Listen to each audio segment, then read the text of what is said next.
My name is Noah Mandel, and I'm a resident physiotherapist at Push Pound Sports Medicine. I want to take you through a session that I had with a very interesting patient earlier this week. 8 weeks ago, this patient fractured their ankle, both their tibia and their fibula. They had 2 surgeries and were non-weight bearing, meaning they weren't walking for a total of about 8 weeks. I saw him 2 days after he was allowed to start walking. Here's what I did with him on day 1. The first thing that we did was an assessment, where we quickly tested his range of motion and his strength. After I was confident there was no red flags, we did a soft tissue massage because it's been 8 weeks and he was pretty sore, and it was really helpful for him. First thing we did once we started exercising was get him on the bike. Decided to do this for a couple of reasons. Number 1, as you can imagine, 8 weeks is a very long time to not be able to walk. Because of that, this person's cardio has definitely gone down and is not what it used to be. I can't ask him to go for a run to get his cardio up, obviously. He just started walking again, so this is why the bike comes in. The second thing is because I can control the resistance on the bike with this little red knob. So in a way that's pretty safe, he's not putting a lot of weight through his body. We are able to start getting him to push a little bit harder with that right foot, the one that was broken. As you can imagine, if you weren't walking for 8 weeks, those first few days of walking would probably be pretty painful, and you'd be doing it with a limp. So one of the first things I wanted to do with this patient was teach him how to walk again without limping, if he could handle it. A limp can be protective, but it's a good idea to start weight bearing as soon as you comfortably can so that we can really accelerate the rehab process. Here's the way I like to do that. The band is not necessary, but it can be helpful. Using the band for some support, helping to offload my body weight, I could start to lean forward and bring some weight onto my right foot. This is a very new feeling for this patient. They haven't done this in 8 weeks. So we're just practicing shifting back and forth. There was some pain here, but it was tolerable. And after asking some questions, I wasn't worried about damaging anything. Once he felt comfortable, we stopped using the band and just practiced shifting onto this right foot. Can you guess what the next step is? Walking. Before, when this person would walk, they wouldn't want to put a lot of weight on that right foot. So it would go right foot down and then quickly step with the left. After the band drill, what we practiced was with the right step, following through the whole way instead of quickly offloading it. Was it perfect right away? No, but it was definitely an improvement.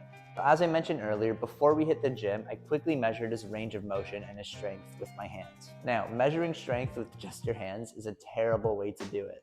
Enter the Tindeck.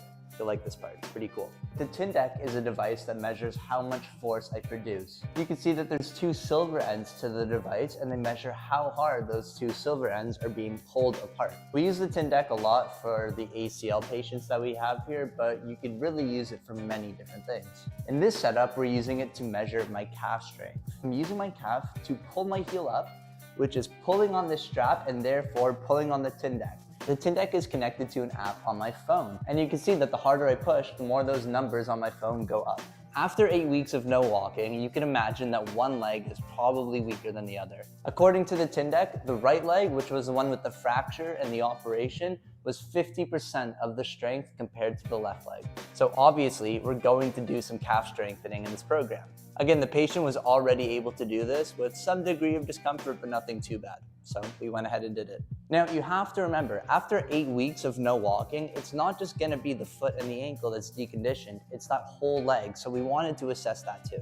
When doing just a regular squat, the patient was favoring the left leg because bringing more weight onto the right was just too painful at this point. In order to remedy that, we did a squat with the right foot elevated. This way, the patient's able to squat way more comfortably because the left leg is taking the majority of the load. Now here, my right leg is working, but not as much as my left leg. Over time, as the right leg gets stronger, and as the right foot and ankle are able to tolerate these types of positions, we want to be able to squat normally again. And also take it to the next level by then biasing this right leg in the same sort of position. And of course, eventually we want to just be able to do single leg squats as well.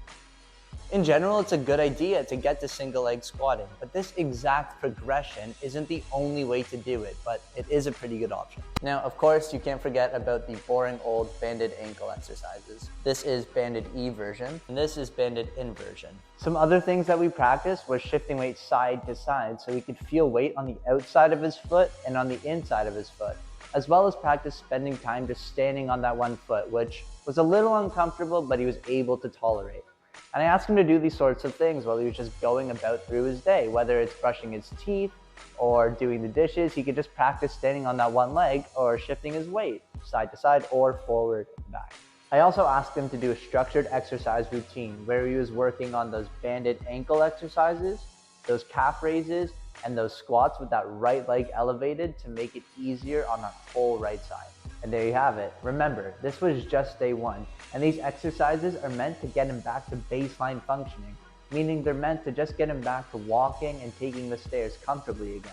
Eventually, we're going to shift the focus onto strengthening exercises, and after that, into performance and athleticism, so that he can get back to doing the things that he loves, like basketball. Again, my name is Noah Mandel. I'm a resident physiotherapist. Thank you for watching, and if you have any questions or comments, put them below and I'd be happy to answer.